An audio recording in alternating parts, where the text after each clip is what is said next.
Ayan, mga galawang kriminal talaga, no? Si Jinggoy po, nag-motion na ilipat sa Pasay City Jail itong si Engineer Bryce Hernandez. Okay, sabi ko sa inyo, galawang kriminal no? Pinalilipat po, nagmungkahe si Jinggoy Estrada na ilipat sa Pasay City Jail itong si Engineer Bryce Hernandez na nasa kustodiya po ng PNP dyan sa Camp Crame. Unang-una, bakit mo ililipat sa Pasay City Jail si Bryce Hernandez? Hindi pa naman siya convicted, wala siyang hinihintay na judgment, hindi siya naghihintay ng trial, wala po siyang kaso. Nagtestify pa lang itong si Bryce sa Senado at sa Congress. So ngayon, yung una kasi nga, hindi po sila nagtagumpay na ibalik si Bryce Hernandez sa Senado.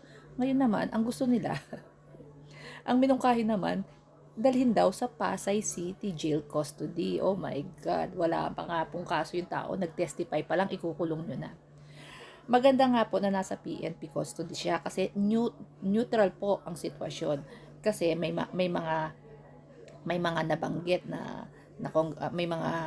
may mga sangkot na kongresista, may mga sangkot na senator. So it means hindi siya ma-detain, hindi siya po sa custody ng Senate, hindi rin siya sa custody ng House ng Congress. Sa PNP custody po siya sa Camp Crame para po neutral po, mas safe po siya. Hindi ko alam bakit pinipili nila itong paglipat. Ay nako, mga utak kriminal talaga, no?